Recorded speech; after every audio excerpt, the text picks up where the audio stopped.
That is why all the girls in town. Karen Carpenter, an angel with a crystal-clear voice. But few people know it was the illness she kept hidden throughout her career that slowly eroded her voice, then took her life. She was praised as one of the most beautiful female singers of the 20th century. With a warm, emotional contralto voice and perfect technique, Karen Carpenter and her brother Richard Carpenter created the band The Carpenters, one of the pop ballad monuments of the 70s. But when Karen stood on stage, the audience only saw gentleness, sweet smiles, and pure love songs. No one knows she often vomited backstage, forcing herself to starve to the point of not being able to keep her balance on stage. Anorexia nervosa, a then largely unrecognized eating disorder, was slowly eating away at her body and her voice, bit by bit, note by note. And then, on February 4th, 1983, at just 32 years old, Karen Carpenter collapsed in the bedroom of her parents' house.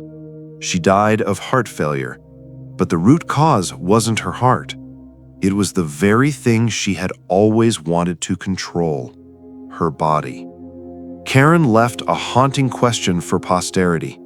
Why did a woman who had it all, talent, beauty, fame, never feel like it was enough? And what disease could silence an angel's voice forever? The truth behind it is much darker. A girl who loved drums, hated attention, and her journey to being remade into a musical goddess.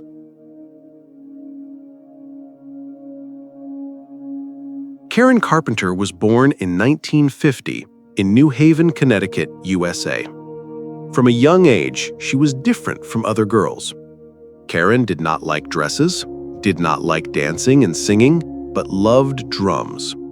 She often sat for hours listening to the rhythmic tapping, then taught herself how to play drums on everything in the house. When the family moved to California in 1963, Karen entered Downey High School, where she found her true love for music. At first, she just wanted to be a professional drummer. But when her brother, Richard Carpenter, started playing keyboards and forming a band, they discovered Karen's voice was a secret weapon. Her contralto voice was completely different from the era. While the 60s and 70s favored high-pitched voices like Barbra Streisand, Karen sang low, soft, resonant, and full of emotion. However, it was during this time that the first seeds of body image insecurity began. In an entertainment world where all the female singers were thin, had curly hair, and wore tight clothes, Karen began to be ridiculed as fat, unsexy, bland. Even her mother, who always tightly controlled Karen's life, once said, "You should stand behind Richard. Drums are more suitable for you. Don't dominate." Gradually, Karen stepped back from the drums, stood in front of the microphone, and gave up her own personality to become what the public expected, a sweet princess of love songs. No one expected that that retreat would be the beginning of a lifelong rift. While the world was celebrating her angelic voice, Karen Carpenter was slowly withering away from self-loathing. In the early 1970s, the Carpenters became a global phenomenon. Songs like Close to You, We've Only Just Begun, and Superstar brought Karen to the pinnacle of musical glory, not only in the United States, but also in England, Japan, and Australia. She became a symbol of gentleness, femininity, and pure American beauty. But that was also an invisible trap. The pressure to maintain a perfect image made Karen increasingly obsessed with her body. She began to diet severely, drinking water instead of meals, exercising to the point of exhaustion, and then vomiting after every meal. At that time, the world barely understood what eating disorders were. No one, not even Richard or her mother, realized what was happening. People only applauded her when she lost weight and looked better. To make matters worse, the press began to openly comment on her weight. A 1975 article described, "Karen Carpenter is looking more like a slender guitar than a musician." So weak, Karen fainted several times right before performances. Her voice, once crystal clear and strong, began to lose strength, become short and unstable. Doctors warned her, "If you keep this up, you will permanently damage your vocal cords." But Karen did not stop. In the mirror, she still saw herself as not beautiful enough. And the angelic voice that had brought her to the top was now the victim of the obsession that fame brought. When Karen Carpenter decided to take back her life, but her body was beyond its limits. After years of struggling with an eating disorder in silence, by the late 1970s, Karen began to realize that she was disappearing. No longer the golden voice, no longer the heart of the Carpenters. She was just a tired shadow, thin, exhausted both physically and mentally. In 1980, Karen decided to take a break from music to get treatment. She began to see doctors, nutritionists, and even voice rehabilitation methods. Here, she was diagnosed with severe anorexia nervosa, a term that was still very unfamiliar to the public and the medical community at that time. She tried to eat again, tried to regain her strength to record her first solo album, something she had always dreamed of. But ironically, her efforts to recover made her body worse.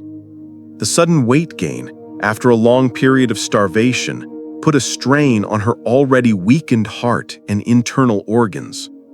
A doctor once told the press, "She tried very hard, but by the time she started to recover, her body was too exhausted to come back."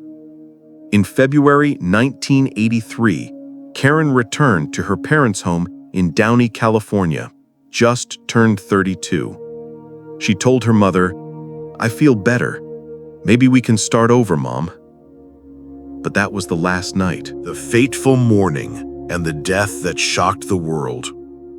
Too late to realize that silence can kill. On the morning of February 4, 1983, Karen Carpenter woke up at her parents' house in Downey, California. She put on some light makeup, planning to meet Richard, to discuss plans for a reunion. She had gained a little weight. She was eating again. She believed she was getting better. But when Karen walked into the dressing room, she collapsed to the floor. Her heart suddenly stopped. By the time the ambulance arrived, Karen had been unconscious for too long. Despite doctors' efforts to revive her, she died at Downey Community Hospital at 9:51 a.m. The official cause: heart failure due to complications from a long-standing eating disorder. Karen Carpenter, the woman whose voice was known as the voice that soothes broken hearts, died of her own heart. After her death, Karen's personal physician sent her family a final psychological evaluation. It read, "Karen was always trying to please everyone, except herself. She was a brilliant artist, a gentle friend, but inside, she was a lonely girl who couldn't forgive herself for not being perfect."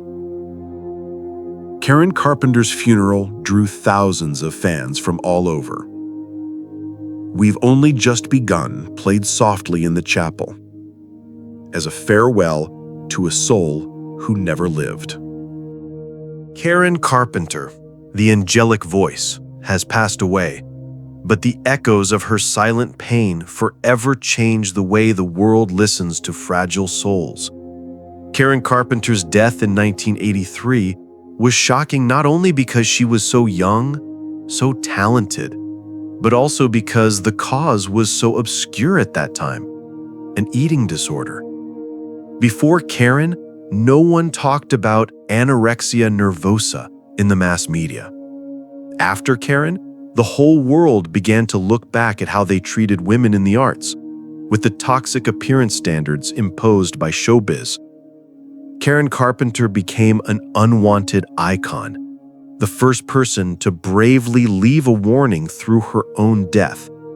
Since then, a series of studies, health organizations, and early intervention programs for young people have begun to take shape.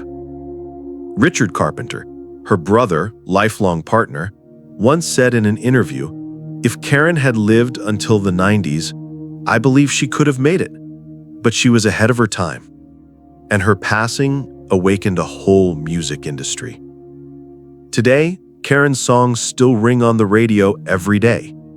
Close to You, Rainy Days and Mondays, Only Yesterday. Each melody is not just music, but a whisper from a soul that always wants to love, but doesn't know how to love itself. Karen Carpenter did not overcome the disease called not being good enough, but she did overcome something else. She made the whole world stop and listen to those who were once forgotten.